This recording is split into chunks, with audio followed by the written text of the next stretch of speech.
What on earth is he doing? Frank is completely absorbed in his act. He raises the spoon and chants louder. Spirits of fortune, come to me. Bring wealth and blood money for me, he cries. He is smiling a bit, thinking he looks powerful. Frank says, more into the camera, this golden spoon commands the ancestors. Wealth comes for me. The caretaker gasps and steps back from the fence. He is frightened by Frank's words. Blood money, ritual, he thinks.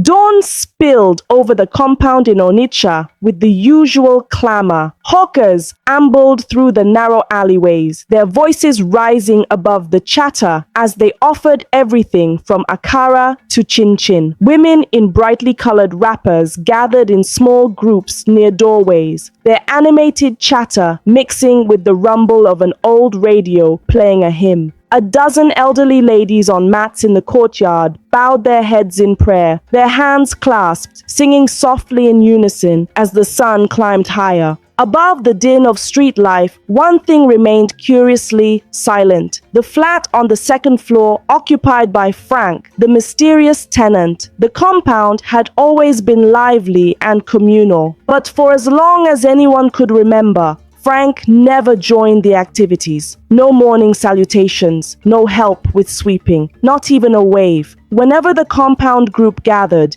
be it the midday cleaning, gossip session, or prayer circle, Frank's window stayed shuttered, his door firmly closed. He was an enigma. As Mama Nkechi hung laundry on a line under the bright sky, her eyes shifted to the second-story window with faded green curtains. It was a small window, half hidden by a potted plant, but on many mornings, including this one, the curtains remained drawn. Mama Nkechi, have you ever seen this Frank man? He never comes down to join us, whispered Mrs. Uduak, who was busy sweeping dry leaves into a pile. Mama Nkechi chuckled, shading her eyes from the sun. No, my dear, not once. The man is like a shadow. I have seen smoke on some nights, and sometimes the smell of suya lingers. But when I call, there is no reply, she said. She tilted her head thoughtfully. How does he even get food? Every day, suya or grilled fish, I hear people say. At that moment, a young hawker named Chukwu appeared around the corner, carrying two wooden trays. One held a stack of grilled fish wrapped in leaves, the other a small barbecue rack with skewered meat. He called out, "Who wants fresh peppered suya? Special price for the compound." Mama Nkechi and Mrs. Uduak paused in their chores as Chukwu set the trays down near a group of men sipping palm wine. "Morning, Chukwu," greeted Mr. Obi, a tall man resting on the stairs. "I see suya for the whole block. How about those upstairs? Do they want something too?" Chukwu cleaned his brow with the back of his hand and replied quietly, glancing upwards. "They usually ask me to deliver up to Frank's flat. I go, and he gives me money, always enough to pay for the food. It's many days now. He buys nearly the whole grill load. I don't know, maybe he's very hungry, or has many friends there," he said, laughing nervously. The men around chuckled uncertainly and exchanged uneasy glances. Mrs. Easy, the compound president, and an assertive, middle-aged woman came by as the conversation unfolded. She had always prided herself on knowing the comings and goings of every household under her watch. Her apron was dusted with soap suds as she washed a basin, but the words caught her attention. "Who are you talking about? Someone upstairs?" she asked, her voice cutting through the morning chatter. Mr. Obi pointed at the second floor.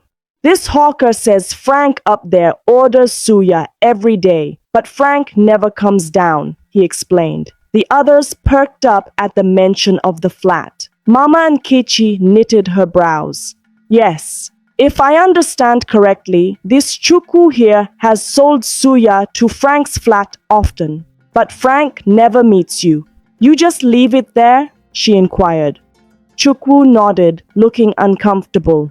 "Yes, madam. We talk through the door or window sometimes, but the door is shut. He takes the suya through the balcony opening or our hands. I'm not sure. He doesn't look scary, just quiet. The hawker lowered his voice. Sometimes he pays extra for grilled fish or nkwobi. He must really like these special foods, but he never steps out himself. It's strange. A murmur of astonishment rippled through the group. Grilled fish and nkwobi were delicacies, expensive and not everyday fare. Frank seemed to afford them easily. No wonder the gossip started. Mama Nkechi folded her arms and said with conviction, "This is unnatural, I tell you. A man eating good food alone, always and never social. People in our compound always greet and help each other." She paused and shook her head. "I hope he is just private," she added, trying to be reasonable. Then she added softly, "Maybe he is lonely or has some sad story." Mrs. Ez poured out the soapy water and set the basin aside. Her voice was stern yet gentle. "People talk too much. We should not let it disturb our peace," she said. "I hope Frank is simply private." She gave Chukwu a reassuring pat. "Don't stir trouble with your tales. Our compound has always been peaceful." The conversation moved on as more people arrived for the morning cleaning. The suya trays quickly emptied as neighbors gathered in the courtyard to eat, squatting on stools and old crates. But a few glances were cast upwards whenever someone took a bite. Everyone wanted to see if the mysterious tenant might be watching. Around midday, the youngest girls, sent to fetch water, whispered among themselves. Chinyere, a girl of 12 with curious eyes, piped up after glancing at the stairs. "I heard a noise from Frank's flat," she said quietly. "Maybe he's listening." Her sister, Ify, 2 years older and more timid, clamped a hand over her mouth. "Chinyere, don't. Talking about Frank like that could upset anyone," she said softly. "Maybe he's just shy."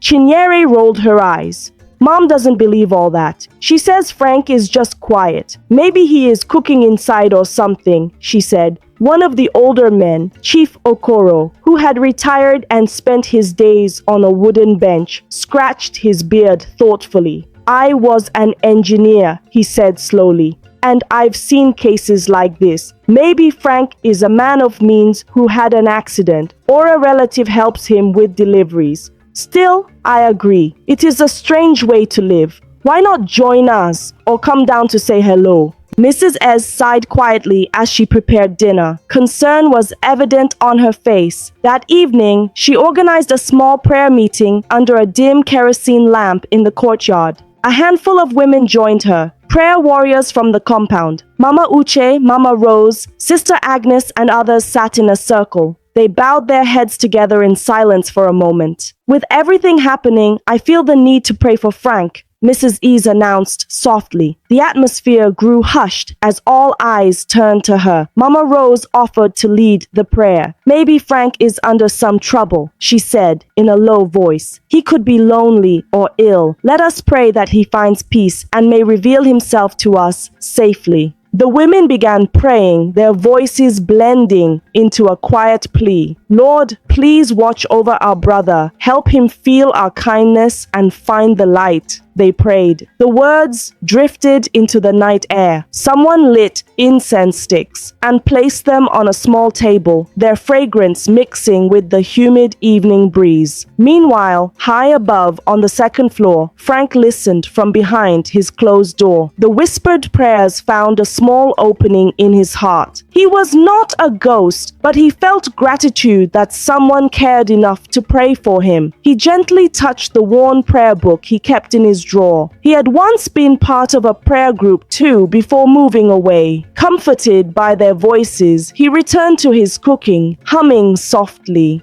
Inside his flat, Frank worked quietly at his modest kitchen. Trays of grilled fish and skewered suya lay ready, and a large pot of steaming nkwobi simmered gently. He carefully packed the remaining suya into a basket. Lighting a small candle to keep away mosquitoes, he moved with calm, precise motions. He was not sure if the neighbors would ever understand him, but for now, he felt a bit less alone, knowing they cared enough to pray. Morning came again, and life in the compound resumed its usual rhythm. One by one, neighbors eyed the upstairs door, hoping maybe a greeting would come, but nothing changed on the outside. The door remained closed. Everyone went about their chores as the day brightened. Then, as noon approached, the familiar aroma of spices filled the air again. But this time, something was different. A new hawker arrived at the gate carrying a large wooden tray of grilled fish and suya. He climbed the creaky stairs and knocked lightly on Frank's door. After placing the tray down, Mrs. Ease noticed and motioned the hawker over after he returned. "Be careful up there on the stairs," she advised kindly. The young hawker, shy and conscientious, replied, "Yes, ma, I only came because Chukwu asked me to help. Frank pays well and is polite, but he never comes out." Mama Nkechi came over curiously. "So he never meets any of you, even to say thank you?" she asked gently. The hawker nodded. "No, ma'am. We knock or call his name, and he sends someone down or lifts from the balcony. One of us holds out the tray and steps back. He pays and sometimes says, 'Thank you,' quietly. He even gave me extra naira today before I could hand over the change." The neighbors exchanged looks. Perhaps Frank was just shy, they began to think. Maybe he was lonely and needed kindness instead of suspicion. That evening, as twilight settled over the courtyard, the neighbors gathered again, this time to cook their usual communal soup. The air was filled with laughter and the scent of spices as Mama Rose stirred a large pot of pepper soup. One brave woman, Mama Nkechi, held up a handful of chili peppers and grinned. "Let's put a little extra pepper," she joked, "just in case any spirits are listening." The others laughed and nodded. The mood was lighter now. They remembered that Frank was a human being, not a ghost, and decided to take the first step. Inside his flat, Frank heard the friendly chatter and laughter. A gentle sadness and hope filled him. Summoning courage, he opened his door slowly and stepped outside onto the landing. For the first time, some of the neighbors looked up and actually saw him. Their eyes widened. Frank was a normal middle-aged man in simple clothes. He offered a soft "thank you." He had opened the door only a little, just enough so they could see he was real. Then one of the children, Chinyere, gasped quietly. "Mama," the ghost upstairs showed his face. Her mother, Mama Nkechi, only smiled gently and said softly, "No, my child, he is not a ghost. He's just a man who needed some friends." In the next moments, the atmosphere changed. The neighbors realized Frank was no phantom at all. They had worried over nothing, it seemed. The compound was still bustling, but the title Ghost Tenant slowly faded from their lips. Instead, they called softly, "Frank, do you want to come down?" He shook his head and said, "Not today, but I want to thank you for the food, the prayers. I appreciate your kindness."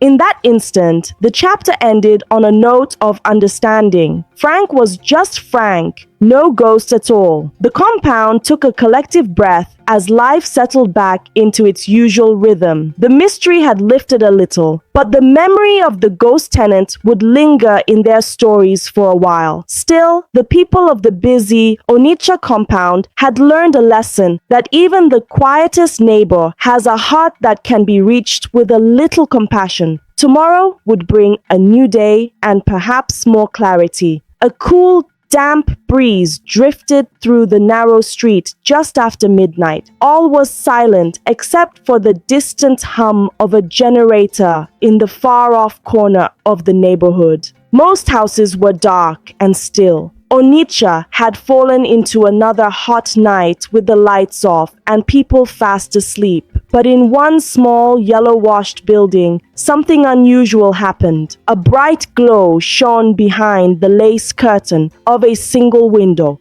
Madame Nkem, a neighbor who lived across the road, sat awake on a wooden chair in the late hour, unable to sleep. She had been dozing in her hammock when she was awakened by the faint sound of music and the odd orange glow coming through the gaps in her window shutters. Curious, she got up and squinted into the dark street. The rest of the compound's houses were black. Only in Frank's house, at the end of the lane, was there a soft, steady light pulsing behind the curtain of his small living room window. No one else in the street had power at that time. The lights in all the houses were off, and the air was thick with humidity and the smell of last night's rain. Even as the neighborhood watched the one house shine, the crackling hum of a generator far away grew louder. It came closer until a small generator, no bigger than a suitcase, rumbled into position near Frank's house. Madame Ankem pressed her lips together and raised her eyebrows. Could Frank be using a silent generator of his own? In the blackout, she could not tell. Her stomach gave a little twist. She sat for another long minute watching the strange scene. Then the light flickered a little and went off as if someone switched it out.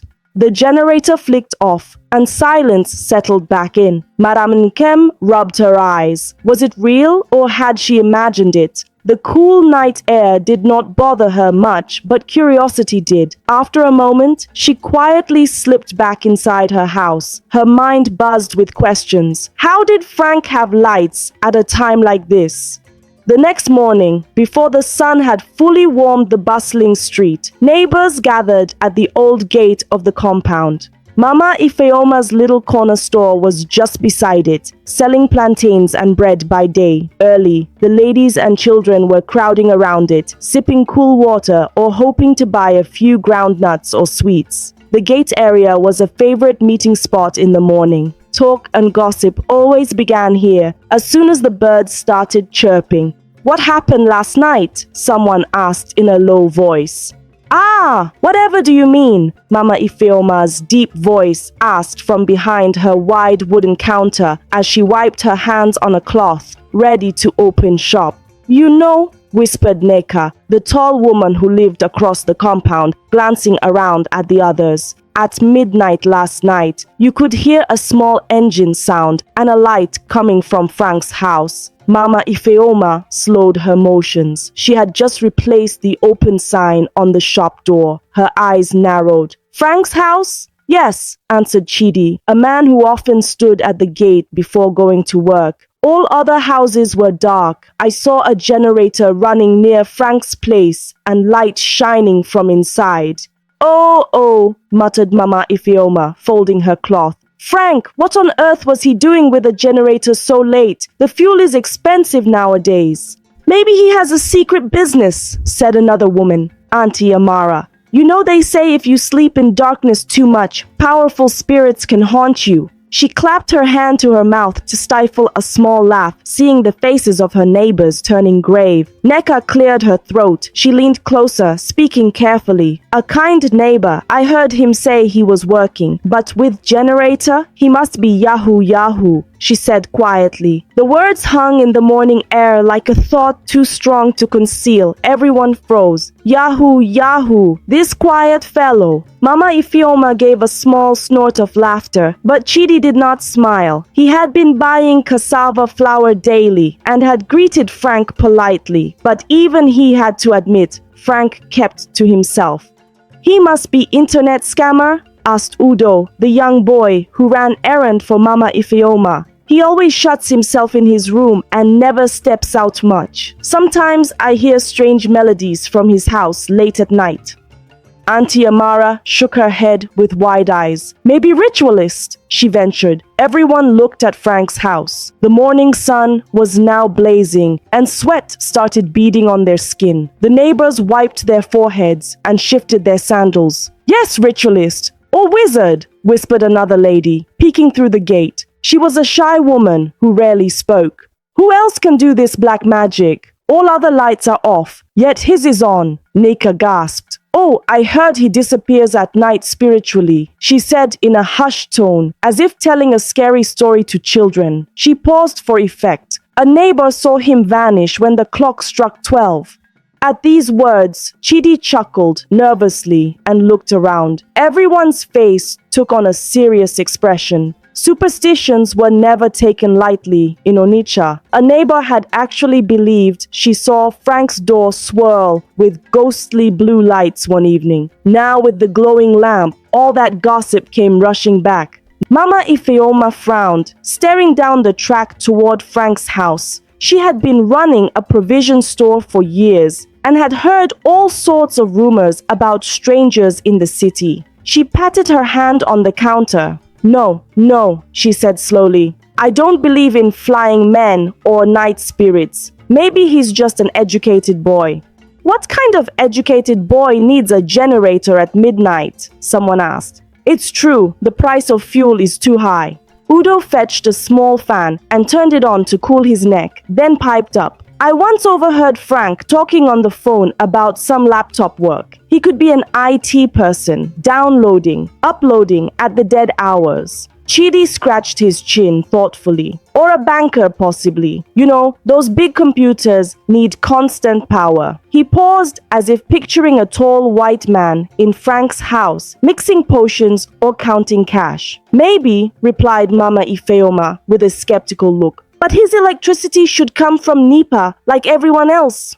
Why a private generator? Neka crossed her arms. She looked worried, not convinced by technical answers. No, she said again, speaking more to herself. I've heard these tales since I was a girl. Lights in the dark, money appearing from nowhere, people disappearing. All these are the work of ancient powers or those who learned forbidden rites. Mama Ifeoma raised her hands as if pushing away those thoughts.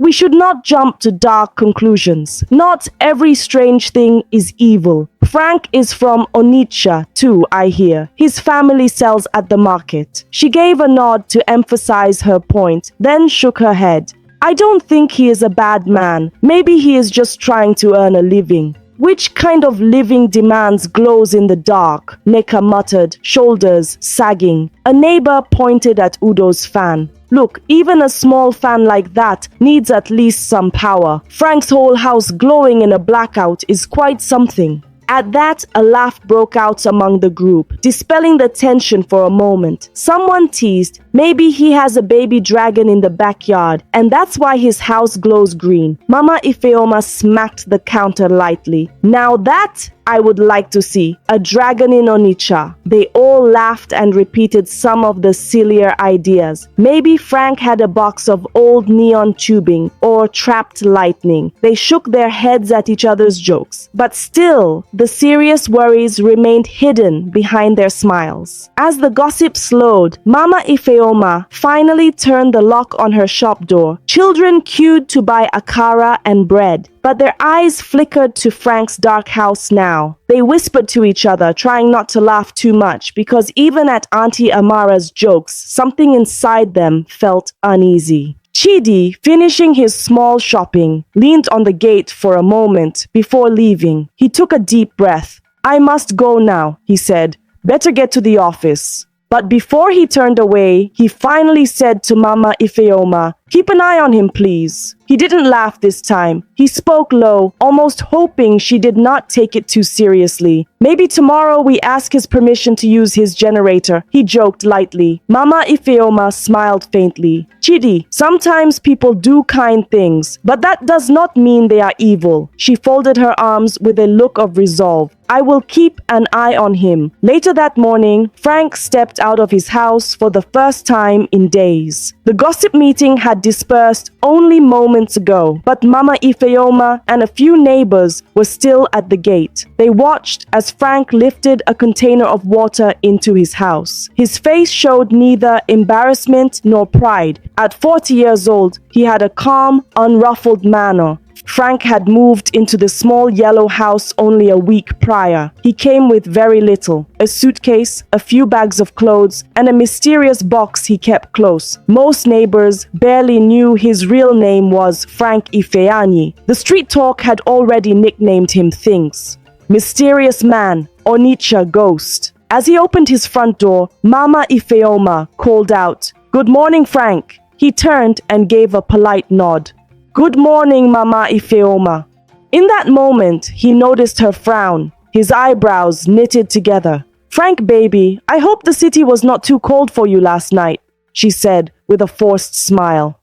"City is fine, Mama Ifeoma," Frank replied calmly, watering his indoor plants. "Thank you for asking." He paused as if thinking, then cleared his throat. I'm sorry, is there something wrong? You all seem awake early. Mama Ifeoma glanced around at the neighbors who now pretended to focus on their chores. She decided to hold her tongue about last night's conversation. Instead, she said, You are new here. If there is any problem, we can help. I appreciate that, Frank said, standing straight. His neighbors gazed at him quietly, too shy to interrupt. Frank realized their discomfort and sighed softly. Maybe they knew what people said already. Actually, he said slowly, I had some deadlines to meet. I needed to upload large files. The power in my house is not very reliable, so I bought a small generator in case the NEPA light went off. Mama Ifeoma lifted her hands in explanation. I see, she said. So you're a computer man? Frank smiled a little, wiping sweat from his brow. Yes, I do some freelance work, websites, data entries, graphic designs, things like that. It's not illegal. Auntie Amara chimed in from the gate. Oh, so no wizardry or juju? She grinned, stepping back. Of course not, Frank answered, joining in her smile. He saw how troubled they had all looked when he mentioned deadlines. I'm just a man trying to work in peace. I did not mean to scare anyone. There was a moment of silence. The neighbors exchanged glances. Mama Ifeoma cleared her throat. Well, that explains the lights. We worry because we hear so many stories. People talk, you see. Frank nodded. I understand, he said gently. Onitsha is small for stories, but I did not want to keep using my generator if the neighbors found it disturbing. I will turn it off at night and hope the lights stay on. His words calmed the group noticeably. Udo smiled widely. No need to worry, sir, as long as you're not going around summoning spirits. Frank chuckled softly, but his face held seriousness. I have no desire for spirits. I am practicing a medical degree through an online program. My studies take time. I guess I lost track of the night last night. Oh, a doctor! I thought you might be a banker or computer man, exclaimed Auntie Amara. Why don't you just tell us before we started making wild guesses? Frank shook his head kindly. It never came up. I mostly just keep to my room, reading or working. Mama Ifeoma reached into her apron pocket and handed Frank a small bag of bread. For the morning. Always remember, Frank, a hungry stomach might wake you up when gossip tries to put you to sleep. Everyone except Neka giggled at the old saying. Thank you, Frank said. You are very kind. As the morning turned into afternoon, the whispering at the gate subsided. Work and chores distracted the neighbors, yet shadows of suspicion had lifted a bit in their eyes. The truth about his work, mixed with Mama Ifeoma's practical jokes, had taken away some of their fears. That evening came another blackout. The generator sounds hummed in the distance, and there was the usual flurry of small lights and fans starting up. Neighbors closed curtains against the heat, but inside one house, everything remained dark. Frank's generator stayed off. He sat by a small, battery-powered lamp, reading medical notes by its faint yellow glow. A moment later, the glow flickered off too as Frank began to nod off with his book on his chest. Everything was dark and quiet now. The only sound was the ticking of a clock.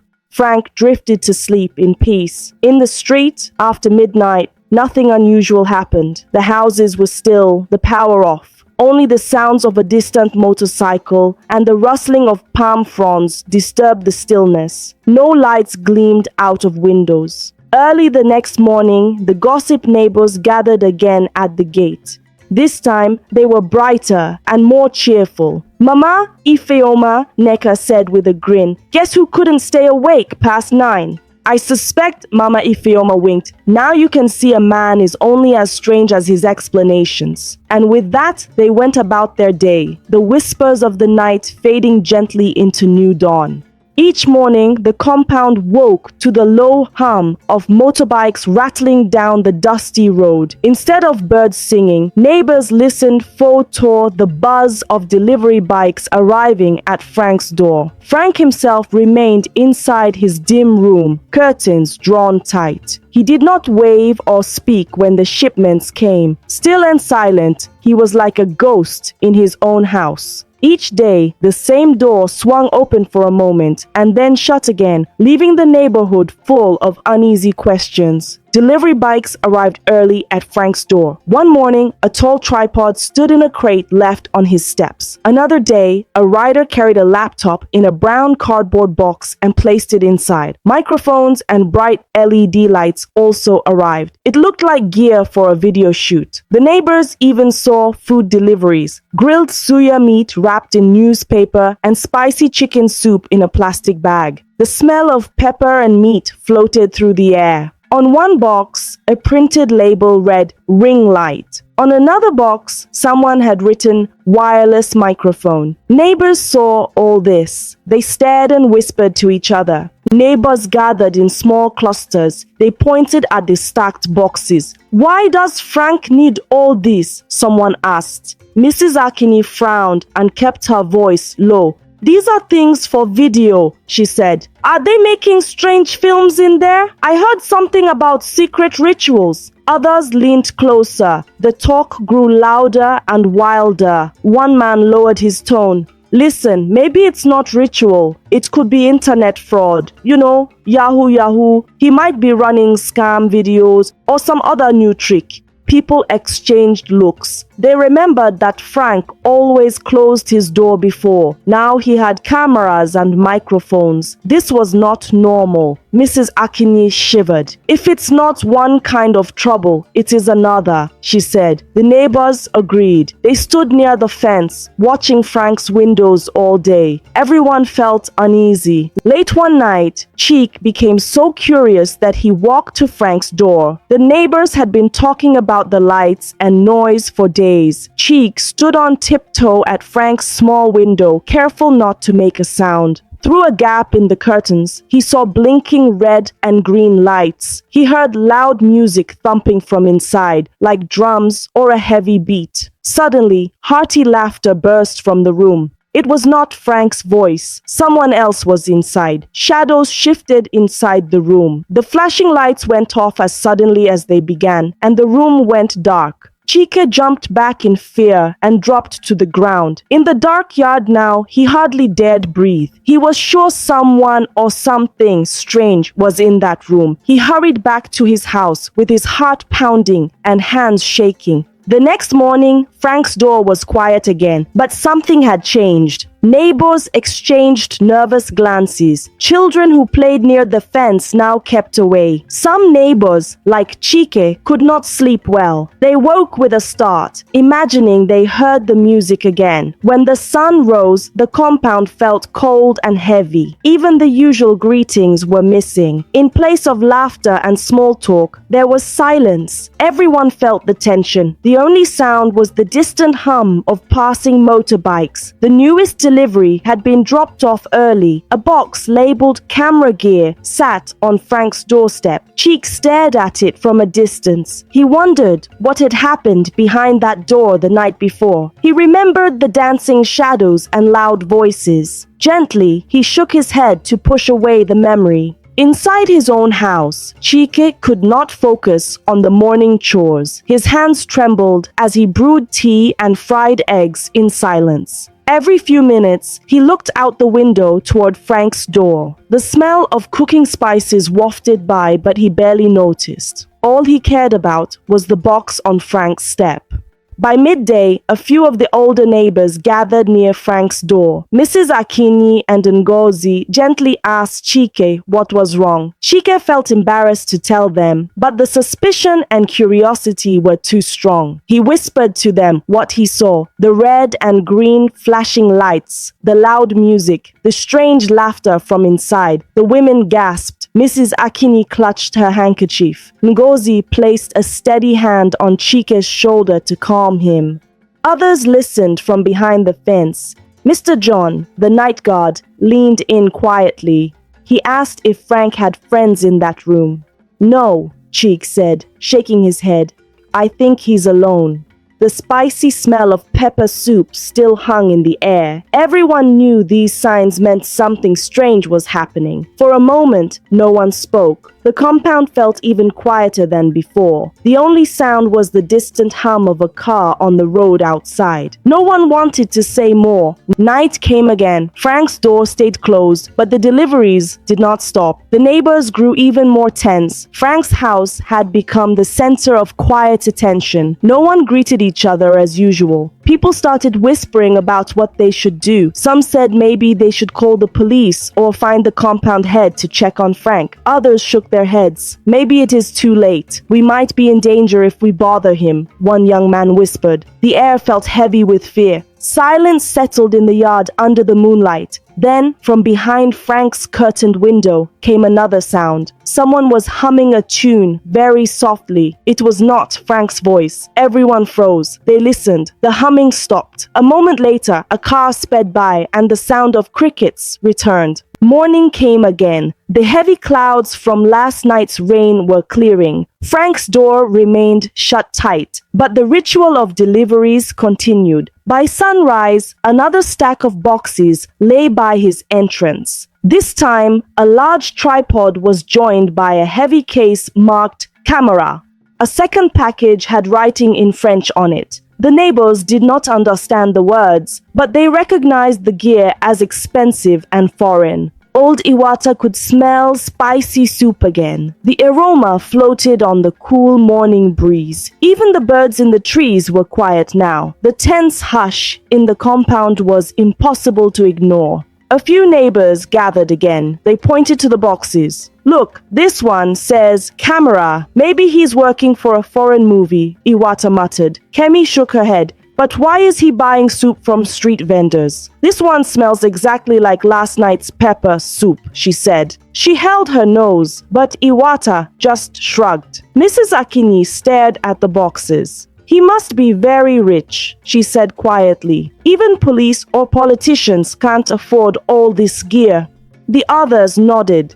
Cheek stood to the side, pretending to ignore them while he remembered the lights from last night. The morning chatter soon died again under the heavy silence of the compound.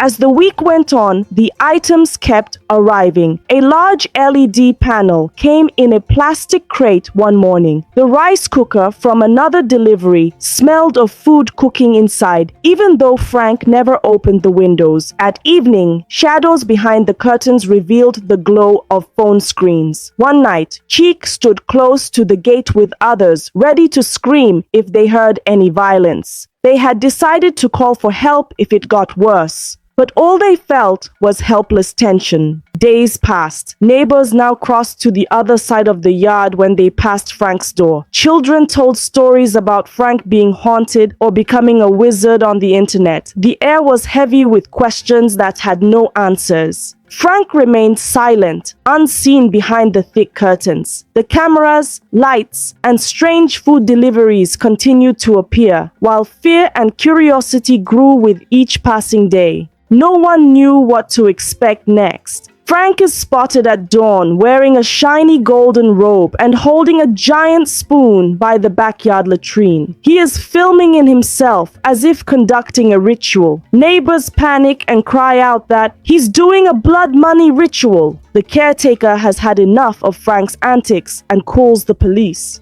Early in the morning, Frank quietly walks toward the old backyard pit latrine. It is still dim outside. He is wearing a shiny golden robe that reaches his ankles. The robe looks strange in the weak light. In one hand, Frank holds a giant wooden spoon like a magical staff. In the other hand, he holds his smartphone and starts to film himself. Frank moves close to the brick latrine. He places some lit candles and fruits on a small stone in front of it. He acts as if preparing an offering. Frank begins to chant softly. He lifts the golden robe and makes mysterious gestures. He points the big spoon toward the small fire. He speaks quietly to the camera, saying things about power and blessings. Spirits of the old forest, hear my call. Bring riches with a golden spoon, he whispers dramatically. Frank feels excited. In his mind, he is a great shaman performing a secret ritual to become rich. Nearby, the caretaker of the yard is watering flowers. The caretaker is an older man who cares for the house. He has been up for a while, tidying the garden before the sun rises. As he pours water on the plants, he hears a strange sound from the backyard. It sounds like chanting. He notices the golden glint of Frank's robe beyond the fence. The caretaker stops and listens. His face changes. He thinks quietly, who is out there so early, chanting? The caretaker quietly walks along the fence toward the back. He peeks through a crack and sees Frank at the latrine. Frank is wearing the bright golden robe and holding the tall spoon above the candles. He looks very serious. The caretaker feels a chill. He whispers, "What on earth is he doing?"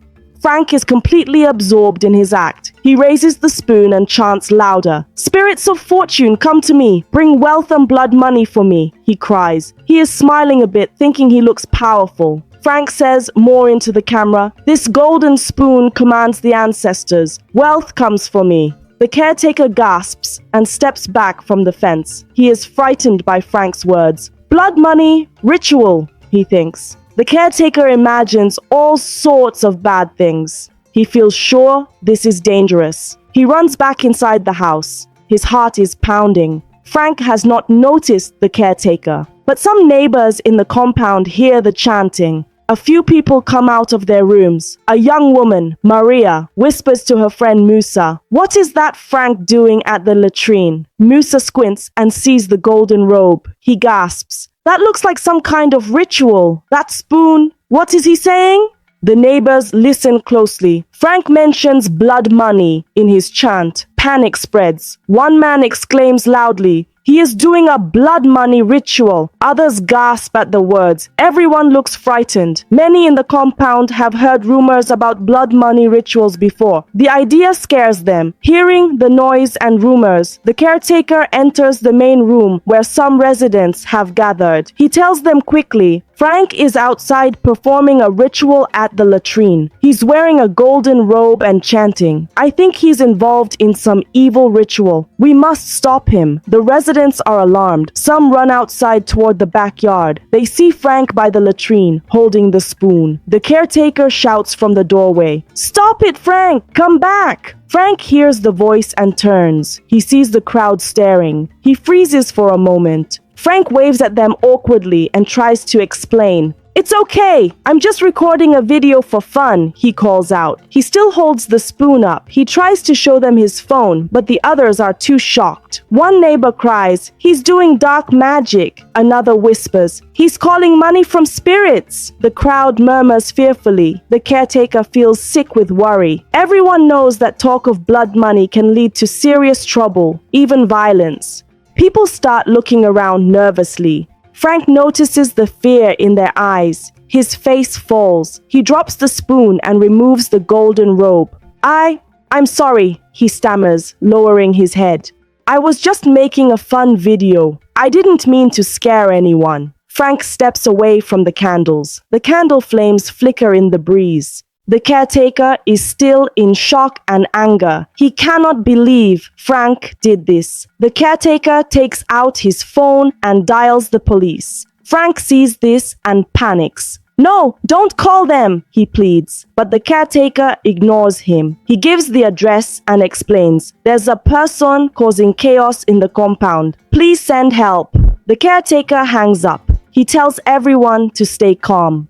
"We called the police. Just stay away from him until they arrive," he warns. Some neighbors nod, but fear still lingers. People scatter quietly back into the building and watch through windows. Outside, Frank sits on a step, feeling embarrassed. He looks at his phone screen. The recording still shows him shouting with the spoon. He deletes the video, hoping it will solve everything. He wishes he could take back what he did. In the distance, a police car drives into the compound. The headlights shine on Frank's golden robe on the ground and the flickering candles. Two officers get out with flashlights. The lead officer calls out, "Good morning! We received a report. What's happening here? The caretaker steps forward to explain. Officers, this boy was doing some kind of ritual at our latrine. We thought it might be dangerous. Please stop him. The officer looks at Frank. He sees Frank sitting on the step, the robe and items lying on the ground. He hears Frank sniffling quietly. The officer approaches Frank gently. Young man, please stand up, he says kindly. Frank stands, trembling. The officer takes the golden robe and big spoon from Frank's hands. Thank you. Please tell me, what were you doing? He asks. Frank tries to speak clearly. I was filming a video. I thought it would be funny to act like a shaman. I put on the robe and spoon. I lit candles to look mysterious. I know it wasn't smart. I never thought it would scare anyone. I'm sorry. The officer nods and looks at the neighbors gathered around. They watch quietly. He then says loudly, so everyone can hear, "People, this was a big misunderstanding.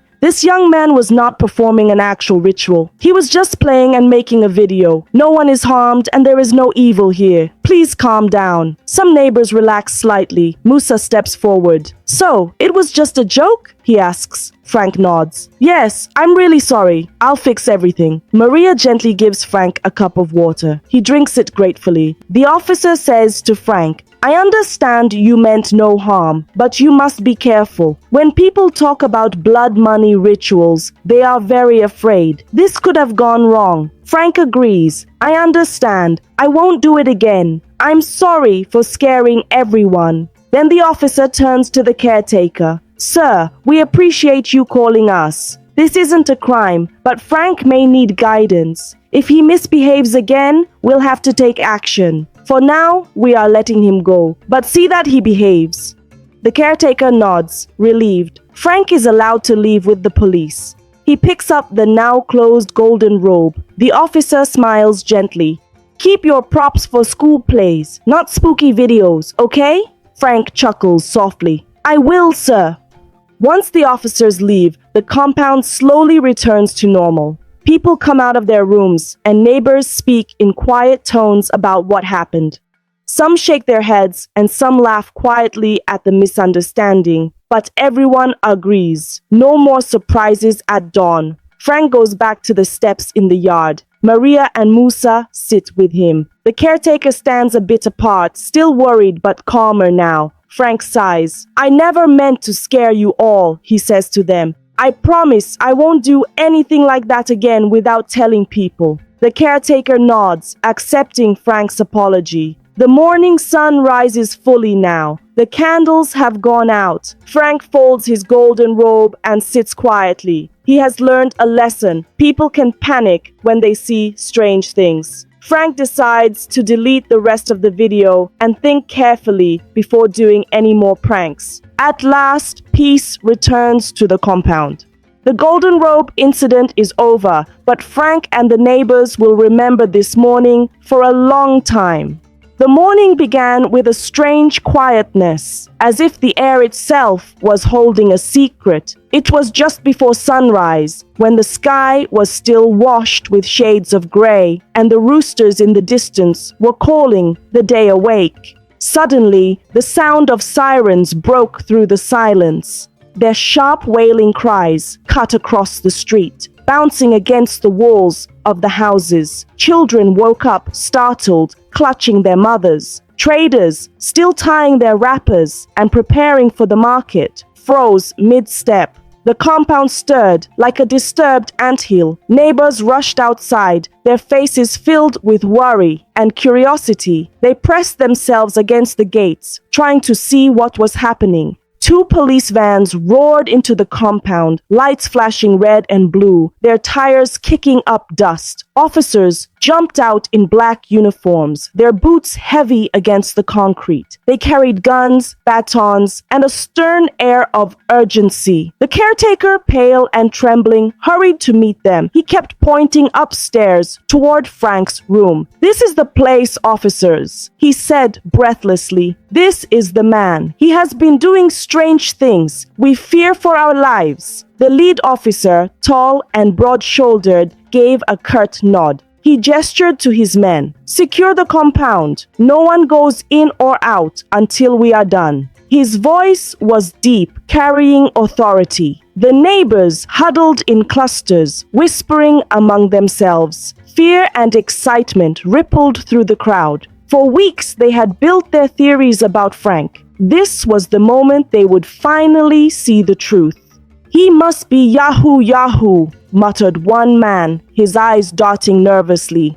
"No, ritualist," a woman whispered back, clutching her wrapper tightly. Another added in a shaky voice, "I heard he disappears at night. They will find charms and blood inside." Children, half awake, repeated what they had heard from their parents. "They will see skulls. They will see powers. They will catch him today." Their eyes shone with both fear and excitement. The officers did not waste time. They stormed toward Frank's upstairs flat, their boots echoing on the staircase. The compound held its breath. All eyes followed them. The neighbors crowded at the bottom, stretching their necks to catch a glimpse. Frank's door stood closed as usual. The curtains behind the small window were drawn. The officers tried the handle. It did not open. The lead officer gave the order, and one of the men swung a heavy boot against the door. The wood shook, then splintered. Another blow, and the lock gave way with a loud crack. The neighbors gasped in unison. Mothers held their children close. Men leaned forward eagerly, waiting to see what horrors would spill out. Some prayed under their breath. The caretaker covered his mouth with his hand as though bracing for something unspeakable. The officers rushed inside, weapons raised. For a moment, there was silence. Then came the sound of movement, the shuffle of boots, the sharp call of a policeman. "Clear, clear."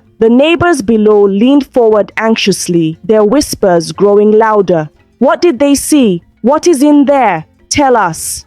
Minutes passed. The officers did not come out immediately. Instead, the sounds from the room drifted down. Not the cries of captured criminals, not the chants of dark rituals, but something very different.